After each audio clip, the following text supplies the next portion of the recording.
All right, welcome in here. It is, let's see, what is today? Fun day. That's what it is. No matter what, it's fun day. And that's what we've got going on here. A couple more NBA games tonight, locked, loaded, and ready to roll here as the Cavs looking forward to a quick 4-game sweep by the Celtics. And then we've got Dallas and OKC, which might be the only saving grace of these games here tonight. Andy Lang in the house here at WagerTalk TV. Andy, always a pleasure to see you here, my man. Down to kind of the nitty gritty. Last night's games were pretty fun. The Knicks and Pacers certainly delivered. That was a whole lot of fun watching that unfold. So anybody who thought that was going to be an under, yeesh. But we do have a couple of interesting ones here tonight, 7:00 Eastern time, and we'll kick it off, of course, with the one and only Boston Celtics and the Cleveland Cavs. 11.5. I'm seeing 12.5, maybe even a 13. The total hovering now, Andy, to 11 to 11.5 from the open. So we got a lot going on in this game. What are you thinking, man? I'm thinking anybody that was surprised by the referees doing what they did in the Knicks game last night clearly has not watched a playoff game at Market Square Arena. Us Pacer fans have been dealing with that for decades. So while it was not surprising, listen, it was entertaining. It was everything I wanted from that series. I think every game is going to be close in that one. So I think that's going to be the sneaky series that every game is going to be exciting and fun to watch. But looking forward to tonight, I love this Mavericks and Thunder series. We'll start with the Cavaliers and the Celtics, though. You know, it's pretty easy to say, like, well, the Celtics, I really think they should take care of business. And it doesn't take a rocket science to have that take. I tried to come up with a way to maybe figure out a way to make the case for the Cavaliers, and I just can't get there outside of an injury to Boston. I don't buy this Jared Allen thing. You and I were talking just before we went live about, man, if he's so hurt that he can't make a game 7 against Orlando, that to me just says that this injury is really, really brutal. So you've got Jared Allen, who is completely banged up, and the Pickens getting a little slim on that Cleveland roster outside of Donovan Mitchell.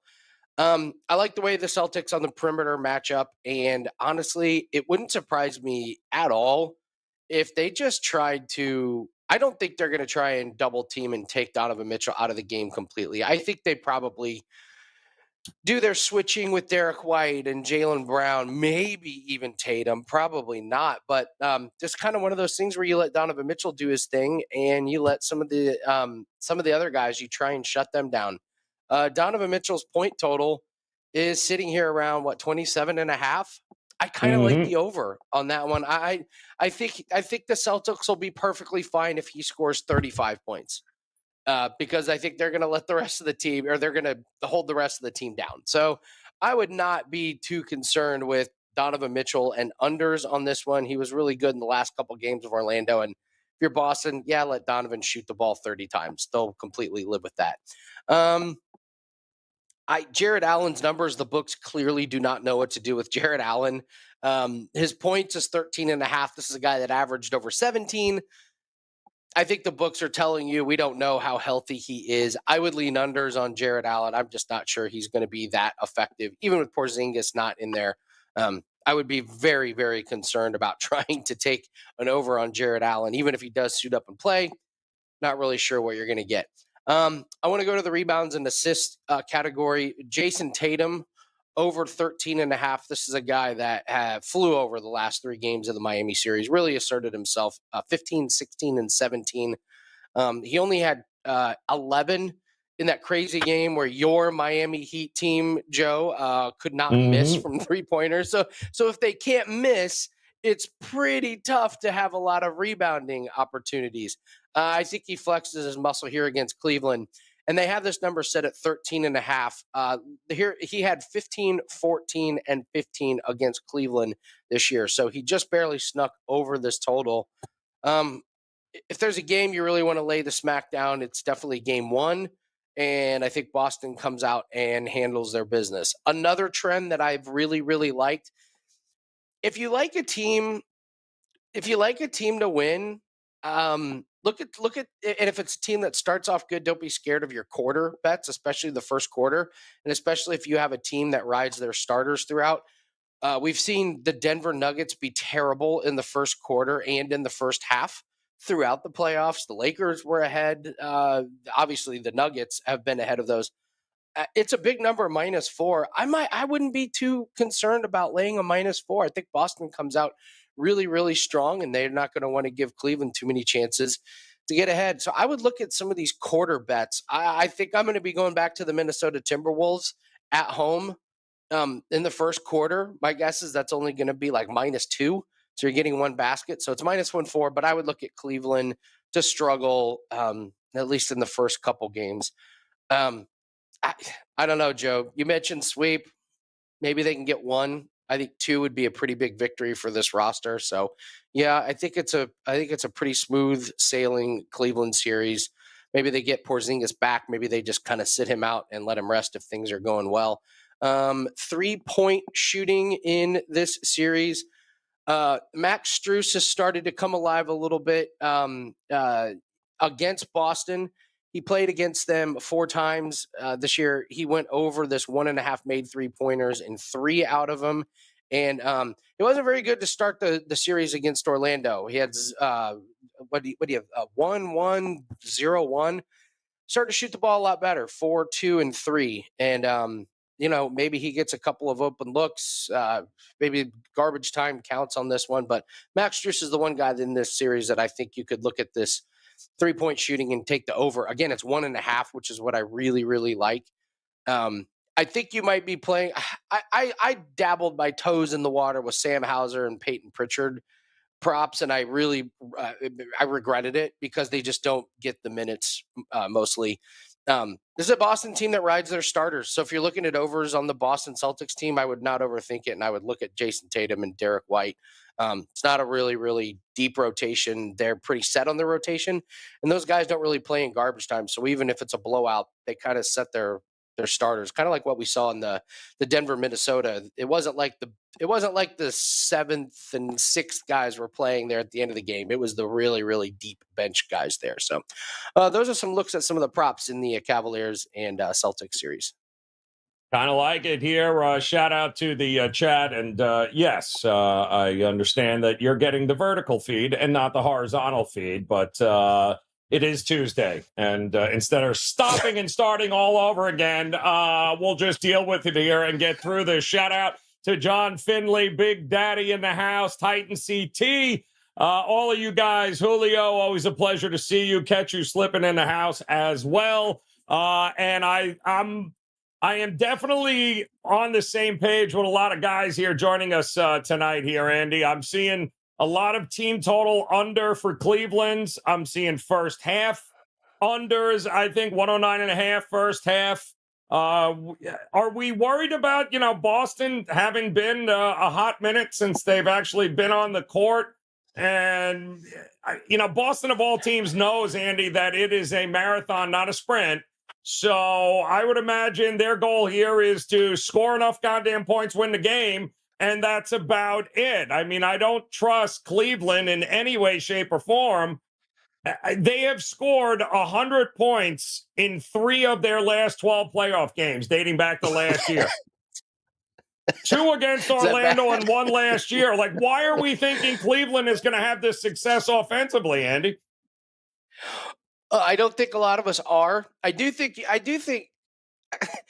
isn't Boston going to just play one terrible game? Don't they just give us one in every series that they're supposed to win? They're just going to give you that one where they don't rebound, they can't shoot, the coach loses his mind in the fourth. But they're going to give you one.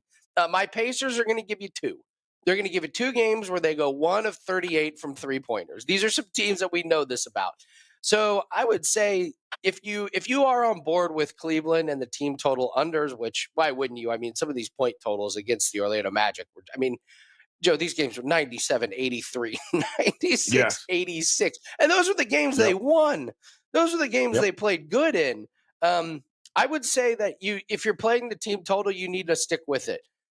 I don't know which game Boston's going to throw up all over themselves, but they're going to do it one time on defense. That we know Correct. they are. So if it happens to be tonight, you go right back to it. If you play Cleveland under team total and it hits under and you go back to it in game 2, and that's the game that Boston falls apart, you go right back to it in game 3. It's one of these things that you just stick with every single game. My guess is if it is, let's just say it goes 5 games, my guess is Cleveland goes under their team total in 3 or 4 games. So just make sure you're consistent with something like that. If you're really wanting to fade the team totals in the first half or the full game, make sure you do it in every game. Yeah, exactly. I mean, I don't think series-wise, Andy, I'm thinking that the bottom line, 4 or 5. I know I heard Brian Power and Mark Zinno talking about this on the Morning Wager today. Links in the description, guys. Check it out. It's the same price. It was basically the same price. I mean, last night it was plus 190, plus 175 for Celtics and 4, Celtics and 5. It was the same damn price. I mean, does anybody believe that this thing is going to go more than 5 games? I'd love to hear why you think it's going to go more than that. Now, granted, and we've always said this about the Celtics, right? The only way this gets screwed up is when the Celtics beat the Celtics. And they have known to do that. They did that against Atlanta last year, a team that they should have beaten in 4, maybe 5, and they ended up going 6 games because they couldn't handle business here. Not that the Miami Heat wasn't a hell of a scrimmage to get warmed up, kind of get the blood going, work out the kinks, great stuff there. But now they've got Cleveland coming in off a game 7. The market hit this thing on the over too, Andy, and I'm scratching my head with it. What we see was 208, 208 and a half, and now we're up to 211, 211 and a half. So that means either you think Boston is going to absolutely destroy them, or you think Cleveland is going to have more success offensively than the rest of us here. I don't get the understanding of why it is that the money came in on the over in this one, unless we're just assuming they're going to drop 120 on this Cleveland defense, which, by the way, I would think is going to at least hold their own for a while in here, especially if Boston can't hit threes. Yeah, I mean, this is a Boston team that is second slowest in pace, and Miami Heat were third. So Yep. You had that series that was really slow, and actually, believe it or not, Cleveland tied for 4th in the playoffs for highest pace of play play. So it's kind of interesting. But if Boston dictates it, yeah, it's going to be a little bit slower. I would agree with the under. Somebody in the chat asked, can they cover this big number? Man, I mean, minus 14, it feels like you take Boston to cover. It feels like you take Boston to cover or Cleveland on the money line. This feels like Cleveland hammers teams or they lose outright. I'm telling you, I would stick more with the first quarter and the first half. I like the -8 in the first half for Boston. Like that. That's a reasonable number to get to. Once you get into that -14, you're kind of playing with fire there with garbage points at the end. That being said, Boston leaves their starters in way longer, too close comfort for me. I'm stunned that they leave like that. Leave that to the Knicks. Let the Knicks starters play 48 minutes. What are you doing? You got a bench. Let those guys play. But that's what Boston does. If you told me I had to play on the spread, it would be I'd take the Celtics. But as far as like what bets do I like in this game, that's not even the top 10 of what I would be betting on. I would be looking at first halves. I agree 100% here. I think that's the better way to go because honestly, what are we going to get from the Celtics here? Been maybe a little rust. You still ain't getting Porzingis back. And we still don't know, Andy, are you seeing anything on Jared Allen? This game time decision. Like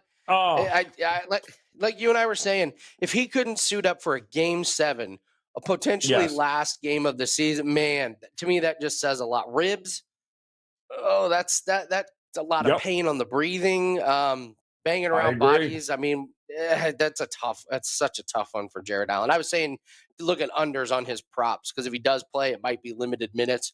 If he takes a good elbow to the ribs, which the Celtics are gonna if he plays, you got to believe there's going to be some Al Horford getting those elbows up yes. there Oh, a yes. little bit, right Yes. in that rib cage. And I've seen some love for Horford in the prop market, too. His total prop has been getting a little bit of love here, 9.5 points for him. And it's Mobley, I guess that's going to be on him. But who the hell is Mobley stopping there? Horford's been known to pull up from three. Listen, nobody takes more threes than the Celtics. If the Celtics are hitting threes, the game's over in the half.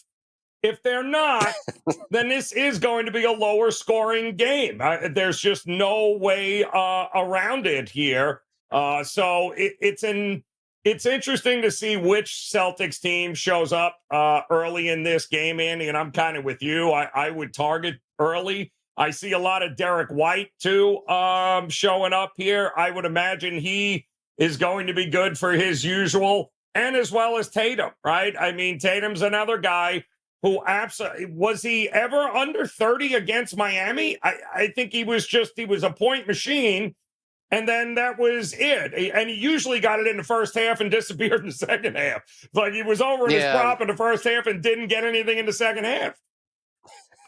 Yeah, just be cautious with Derek White. 25.5 points, rebounds, and assists his number. He's not gone over that ever against Cleveland. 20, and, he had 32 and 45 in his last two games, but before that, 24 and 18. The books are on to the Derek White props. So that's one of the things with the player props. Sometimes you can find these really good trends and find these really good matchups, but you also have to acknowledge that if the books have caught on to it well and have they gotten out in front of it. I will also tell you, Al Horford, 19.5 points, rebounds, and assists. He did not go over one time against Miami. Not one time. Nope. He capped out at 17. So that's another one that the books have probably put up a little bit higher, knowing that people want to bet overs on these points, rebounds, and assists. And then they end up having a good game and they still come up just a little bit short. I like Tatum rebounds and assists as my favorite prop in this one. Yep, kind of like that one there. Go with what we know we're going to get in that one there. But those of you looking at the first half under 108.5, John Finley and company agree 100% there. Big Daddy passing on the full game total, but definitely taking the team total under for the Cavs. I didn't see what the team total was for Boston. I would imagine it's got to be the 111, 112 mark somewhere in there, Andy. 111.5. You're very good. 111.5. Okay. Yeah. Yep. Yeah. I would just for the record, 49.5 Cleveland in the first half. That under is pretty enticing. 57.5 for Boston. That's pretty enticing. So yeah, you got some good team totals there to take a look at.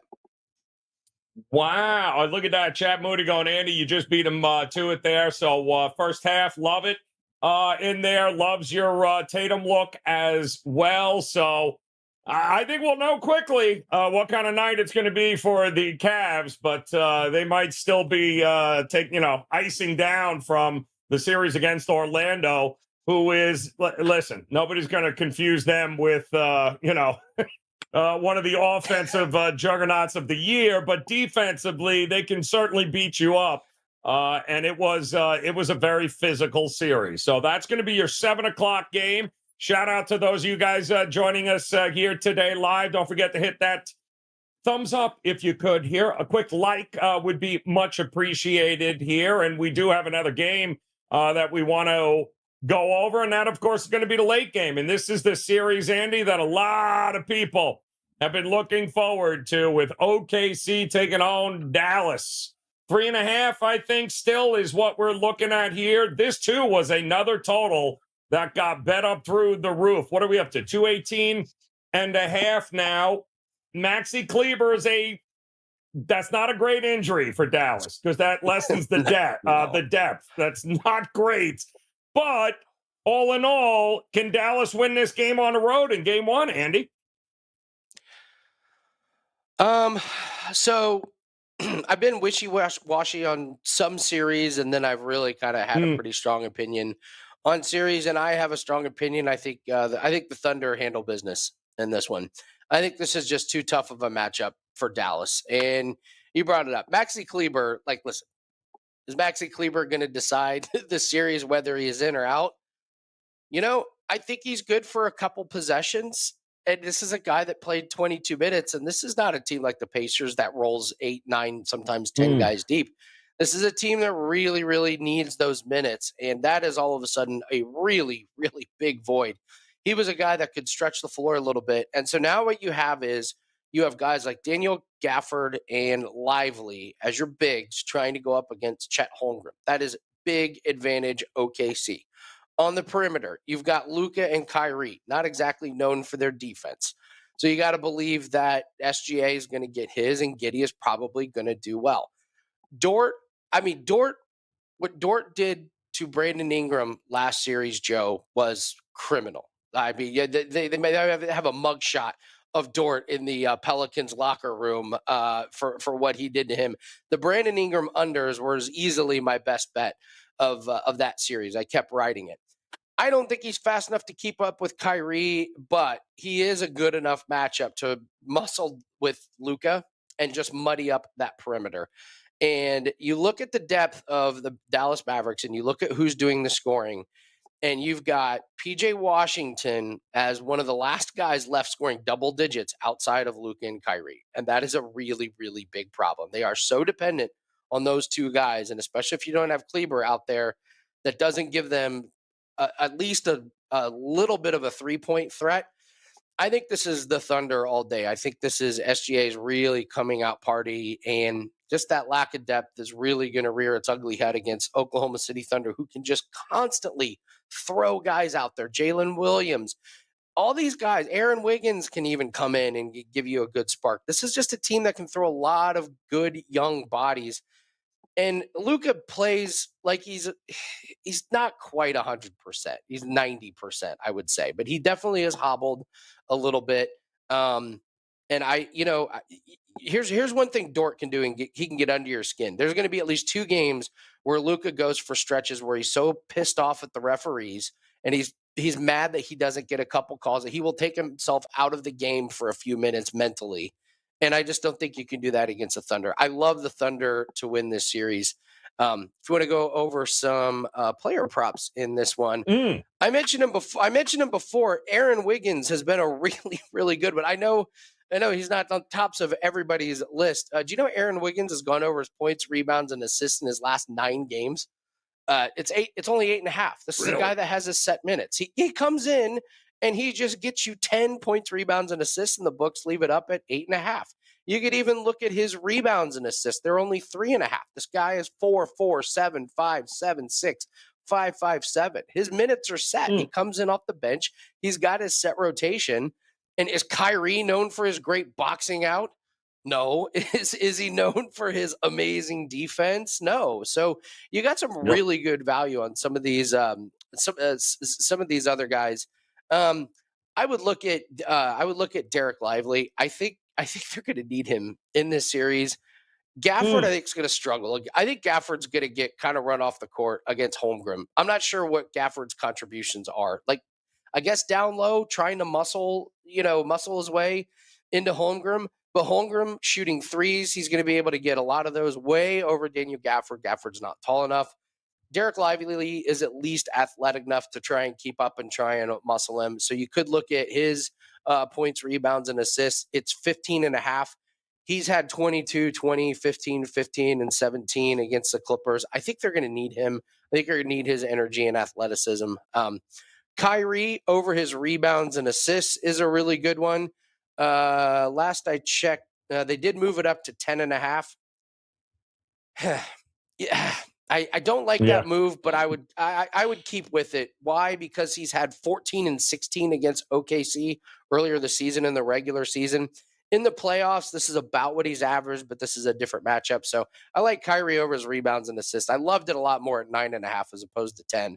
But those are a few. I can't get to the window on Luka and SGA. Their numbers are so high. That being said, maybe I'm missing out.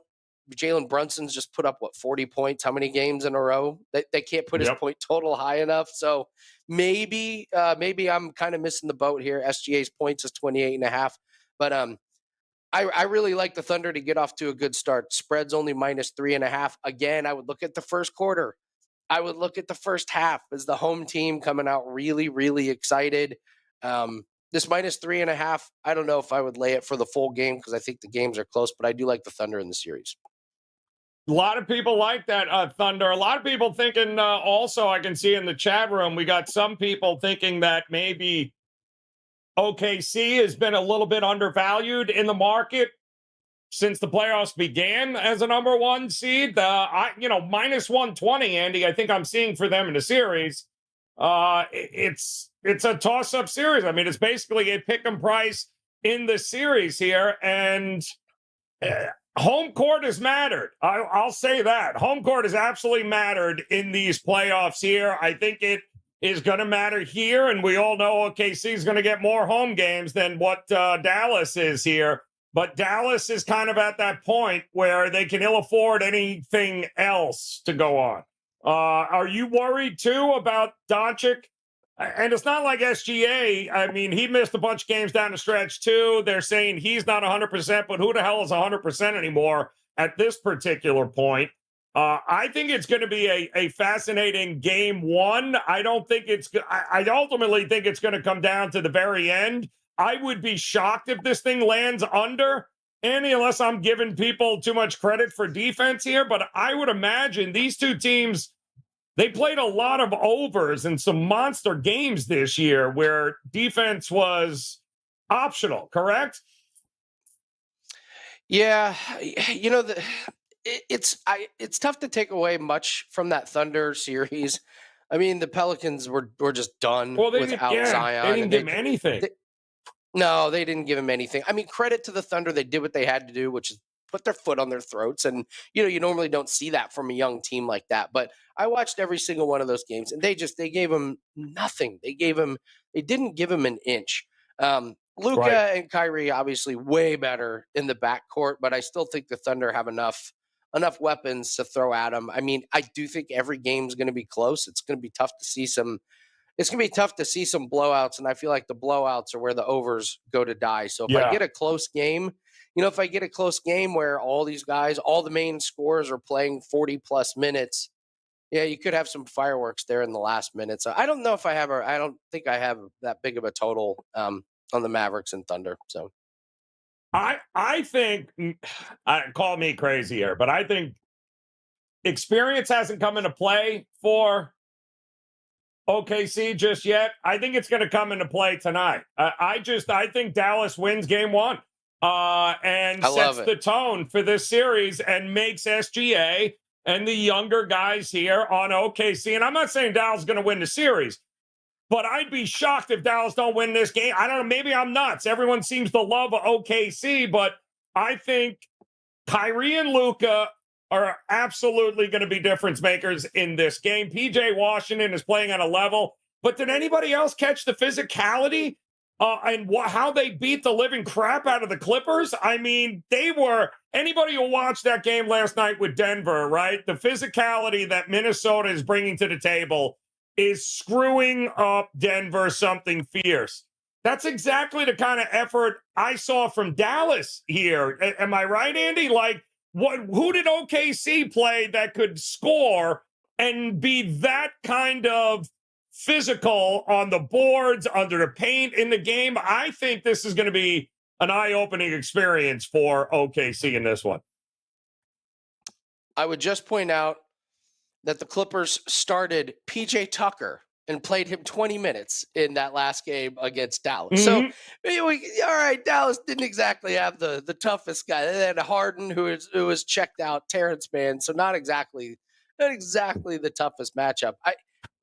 Listen, here are the minutes from that last game that the Mavericks had. You got PJ Washington at 35, Jones at 36. There's Gafford at 22. Kyrie at 42, Doncic at 43. So now you're asking Doncic on a sore knee to play 43 minutes at least, and you go to the bench. Lively's at 24, so basically Gafford and Lively are splitting those center minutes, and then you got Green coming in. Yep. This is just a really thin. It's just a really, really thin roster. And I know we saw it with the Pacers, where the Pacers had the bench and the Knicks Yep. had all the starters, and they're playing their guys a million minutes.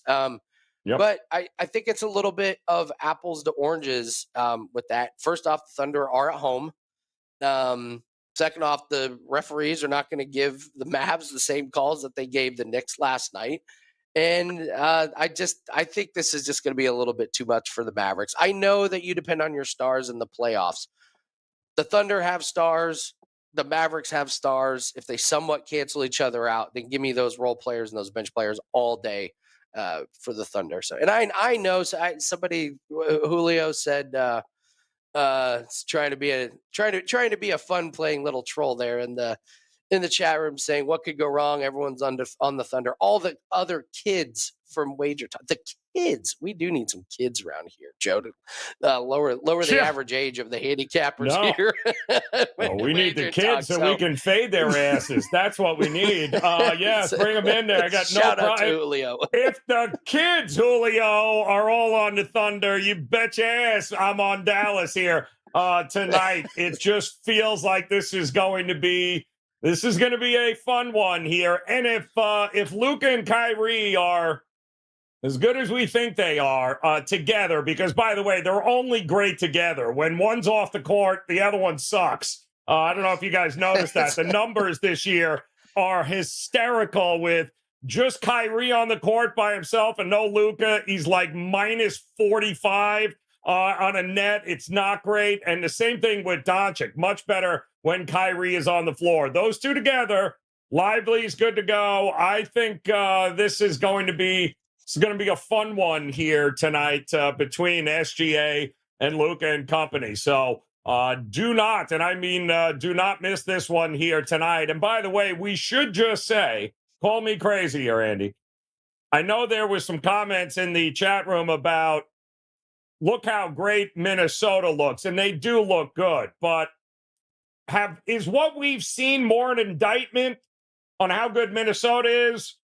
Or is it more of an indictment of just how this is not the same Denver team for a year ago, where this Denver team is not the same? Now, Minnesota, listen, they've been playing phenomenal, but they built this team and put this roster together to beat Denver, and they're doing exactly that.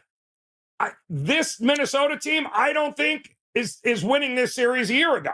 So I don't know if this is an indictment on how great Minnesota is, or is it an indictment on what a difference a year makes in the NBA? A couple things going on. Jamal Murray is clearly not 100%. Oh yeah, no. And he's the cog that makes that thing go. Like when you take him out, it's just not the same Denver team. And it's amazing what a half step is in the NBA, man. Like Jamal Murray at 100%. They're not able to do that to him, but when he's a half step slow, they can keep up with him. And then there's what does Marco say? Fat and sassy. I think Nuggets kind of came into the playoffs pretty fat and sassy. They needed 2 game winners to get past the Lakers. They were down at half in every single game. They were playing with fire. They came out lackadaisical, and it really burned them. And now, I mean, it will be the gift of all gifts if Jamal Murray does not get suspended for game 3. I do not know how you cannot suspend him for game 3. Threw a heating pad onto the court while they were playing.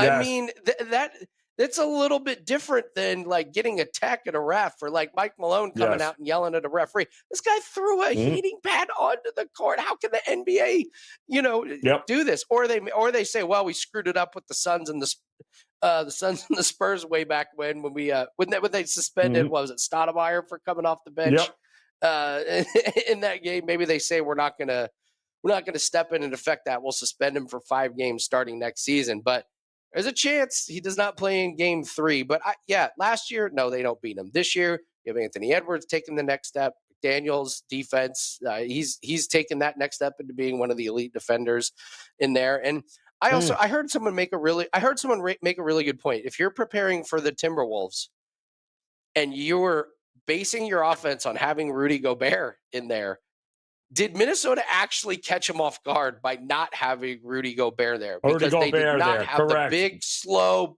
center out of there. They had all speed in there, and they used it to their advantage. So kudos to them. It was fun to watch. I like Denver. I like their team, but I thoroughly enjoyed watching what Minnesota did.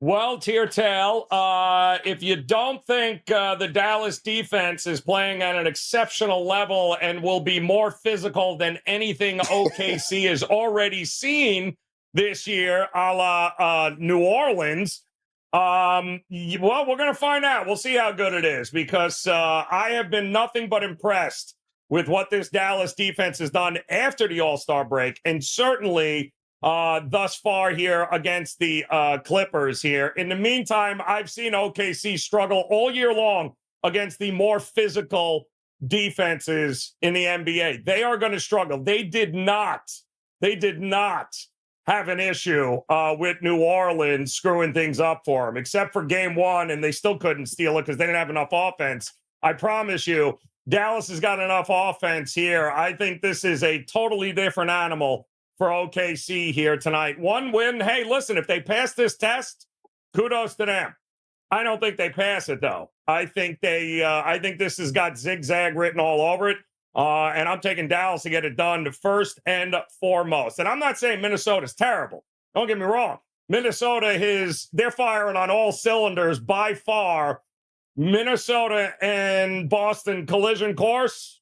Yes. I don't see anybody getting in the way, but we all know, Andy, a hell of a lot can happen between now and the finals. So let's not run to the window and bet everything on Minnesota winning, because a lot can happen here in the playoffs. A lot can go wrong. So, but so far, so good for them. And now my question is it a gentleman's sweep? Andy, does Denver roll over, or does Denver leave it all out there and at least get one of these games? If they're not going to be without Jamal Murray in Game 3, yeah, you got to believe the sweep is coming. If not, they probably get one in Denver. But I know they got a few days off, but they don't play till Friday. So maybe it gives Jamal Murray a little bit more time to heal. But again, that calf, what's up with all the calf injuries? That just, Dame was not the same. Obviously, Giannis couldn't even play. You get these guys with this calf injuries, and I can't believe that he would be back at 100%. Yeah, you mentioned a lot can happen. Think about it. Think about Milwaukee and poor Doc Rivers.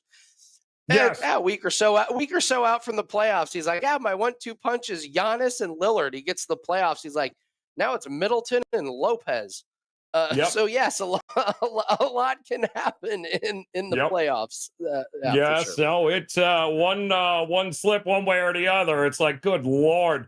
Actually, I hope nobody else gets any injuries throughout the playoffs, because I really do at this point would love to see Minnesota and Boston go toe-to-toe so we can all watch Boston lose again. Yes, outstanding. Like yes. Things like that. Yeah. So yeah, it's like big. I would absolutely love to see that. And Rich. Well, listen, we're gonna come back tomorrow. Shit, if I'm so wrong and Dallas is gonna get run over tonight, come back tomorrow and tell me. Come back and tell me how wrong I am with Dallas. We'll see. But don't tell me, by the way. Tell your book, because I don't really give a shit one way or the other. So don't tell me. Tell your bookie. Tell your bookie how wrong I am. Yes, and I do think also, by the way, it looks like still no word. I thought they just came out with the did they come out with the injury report for Allen? Did I see that come across over there? Listen, they can use all the help that they can get. Let's be realistic here. I would be surprised if they announced them before game time. They're not going to want to give. They're not going to give us. Yeah, they're not going to give us much information.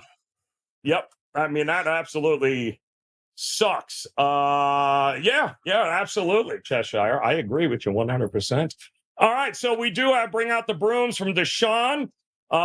Is more money on OKC or Dallas? What do you want to say? Let's tell you right now what we got here. Money. Oh, all the money is on OKC right now. Looks like. Yeah. I'm showing about 65% of the money on Dallas right now. About 39%, 40% there on Dallas. So OKC is getting the money. Tickets are about close to split down the middle here. Much more on the money line for OKC and a lot more money on the over. So, I'm trying to figure out who does that from 214.5 to 218.5, 219.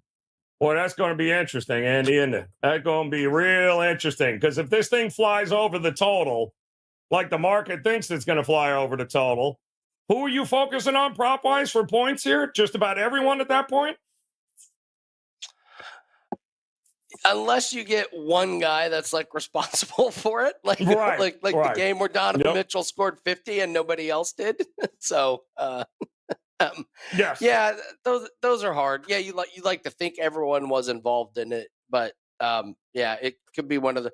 Listen, if you get a game that goes really really high over that total, it's got to be the superstars. I feel like Yes. if you're getting a game that flies over, you've got Kyrie and Luca who go for 70 points, and then you got SGA and I don't know, someone like Jalen Williams who goes 4 of 6 from 3-pointers, and they combine for 70. Kind of one of those. So yep. PJ Washington dropping 30 tonight. Let's just clear it up here real quick, Tom. Being told Obi Toppin over points tomorrow. John, I'll thank you tomorrow. I'm with you. Let's roll. Obi Toppin tomorrow. Getting it done. The revenge series for Obi Toppin coming hard tomorrow at the New York Knicks. Do love that. And by the way, Rashad, I could give two shits less about Denver. I'm a Heat fan first and foremost. I actually saw them beat the Miami Heat last year. I don't care one way or the other if Denver wins or Denver doesn't win. I'm just saying Minnesota's got a lot of basketball still left to play before we anoint them world champions. And namely the Boston Celtics, if they don't throw up all over themselves. I think that's the big thing, Andy, is will Boston be their own worst enemy? And it starts here tonight. Will they handle business, or will they have to go 6 to finish a team that they should all likelihood sweep or land in 5 here? Because we've all seen Boston do this before. Not a ton of line movement one way or the other. 3.5 now, 12.5, even a 13 or 2 is starting to pop up on Boston in this, which is kind of head scratching there, to say the least. Andy, is this thing, where do you think it closed? 13.5? Can we get to, will there be any buyback at 13? I don't know why there wasn't with Miami. I don't know why there would be now. I mean, listen, if the contrarian gods were on the show, that would be the contrarian play is the Cleveland Cavaliers, right? I mean, kind of no question about that. Yep. So they've got a good track record with it. Yeah, absolutely. Can I go over some series spread numbers? Yes, you will. Alejandro, when you think about it, Donovan Mitchell, 27.5 points, asking if you think he'll go over that here tonight, Andy. You're rolling the dice that Boston is not going to double him and try and take him out of the game, that they would try and take out the role players. That's the roll of the dice. If they want to double him and force him to pass it, then he's going to go under, and he's probably going to fly over his assist total. If they just say, Donovan, you can take your 35 points, but you Mobley and you Strus and, you Allen or whoever's out there, you guys aren't going to get to, more than 10 points each. So that's a roll of the dice. I would say, yeah, give it a shot. He's been so good, and this is just a volume play. I mean, how many times is he going to shoot it tonight, Joe? 30? Yes, exactly. Eventually you're going to get there. He does do a good job of drawing fouls. As a Pacers fan, I can't believe I get to watch Jalen Brunson be the new Trae Young, where he drives into the lane, falls over, and they give him the call. But it's the NBA we live in. Donovan Mitchell can do that. So, yeah, I'm not taking an under on Donovan Mitchell tonight. But you'll know early on, and maybe that would be a very good live bet situation. If they're doubling Donovan Mitchell, and you can tell that that's their main focus on defense, then I would try and get out of that bet with a live bet on the player prop. I love it. Love it, love it. All right, so you brought up the fact, we talked about this before the first round, about how you wish you had dabbled a little bit more in some of the series prices here. So how are you approaching it in round 2 here, Andy? I mean, the first round was just a really easy. You parlay a couple series that you have a really strong opinion on. So, for example, you can start with the Boston Celtics and the Cavaliers. If we all believe that Boston is going to win and it's going to be a sweep or a gentleman's sweep, I can start a parlay with Boston Celtics minus 1.5 games. That's minus 550. It's a good starting point. Hard to see the Cavaliers getting to 3 wins in this series. That's what it would have to take in order for this bet to lose. So now I can move to some of the other series. If you're like me and you believe in the Oklahoma City Thunder, I can grab the Thunder plus 1.5 games at minus 185. I can parlay them together. And that gets me down to about minus 119. I think they win the series outright, but if it gets to a game 7, you've already cashed your bet, regardless of what happens in there. You could look at the Knicks and the Pacers. I think this series I think every game is close. I love that Pacers plus 2.5 games. I don't think the Knicks are gonna blow this team out, especially not when it gets back to Indianapolis. So this would have to be it'd have to be a Knicks pretty big beatdown. And with a team that only plays 6 or 7 guys, I just think that they're going to they get 1 day of rest before game 2. Mm-hmm. I would not be surprised if the Pacers split and steal game 2. And if you get that in one of your parlays, now you're sitting on Pacers plus 2.5 and they only have to win one more game. You can go down to the Nuggets and the Timberwolves. You can get the Timberwolves minus 1.5 games at minus 340. That's a great parlay piece, especially if they're going to be without Murray. I keep harping on that. But if Murray's out, this is going to be 3-0, and now you need Denver to come back and win 3 straight games against that defense. That could be really tough to do. So I've been doing the same thing in NHL. You can get some of these really great series prices on spreads if you got strong opinions on it. So don't overlook those. They've been very, very good. I've yet to lose one of these in the NBA or NHL season playoffs so far. I know we're early, but those have been good ways to kind of grab a couple units here or there throughout the playoffs. I think it's a great way to approach it, Andy. And there's still a couple of more series that have to be decided here before it's all said and done. You thinking the Knicks got Indiana? Indiana's been really good at home all season long, man. So even if they, I don't think it's over if they lose tomorrow. But boy, oh boy, it feels that those two teams might be a little bit closer than some people thought originally. Oh, I thought this was going to be a great series. Halliburton played terrible. His back is obviously still hurting him. But I mean, when the Pacers bring that bench in, they do not stop. Obi Toppin, McConnell, they have a huge speed advantage. And don't be surprised if this Knicks team starts to get pretty tired, especially last night. I mean, I don't know who they bring in off the bench to try and spell their starters. I think Tibbs is just going to keep rolling with them. And maybe they hang on, maybe they don't. But I think the Pacers get at least 2 games from them, maybe 3. I agree there. I think absolutely that's it. Kyrie over 24.5 points and over 5.5 assists plus 380. Loves it. That's a good one there as well. Indiana plus 5.5 for Big Daddy tomorrow. Indiana, he likes them in 7. Andy, I think it's going to be a little bit fun, minus the refs, though. And by the way, dude, they're not winning. No, they're not winning a game 7 at Madison Square Garden. Madison Square Garden would be good. There's no chance. Listen, we've been down this road before. It's not going to happen. The Pacers are not going to go in there. They would have to win by 30 points in order. They would have put no doubt in there because you know what's coming. Kyrie over 4.5 assists and over 2.5 threes also at plus 150, which is actually pretty impressive there. Saucy Boss coming in and just saying, put it all on the Celtics. The Celtics are winning everything. And if I had a dime for every time I've heard a Celtics fan tell me that, just put it all on the Celtics. They're going to run the table. It's like, that should be pretty fun too. I think Rashad's going to get a Minnesota Timberwolves tattoo on his ass. I think he's so pumped up about Minnesota. I think it's going to be outstanding. Listen, good luck. I hope they run the table and meet Boston, because that would be the best finals that we've had in a long time, because the finals last year sucked. So I think that would be absolutely fantastic. S. Warrior, right on time again, dude. Honestly, holy good Lord.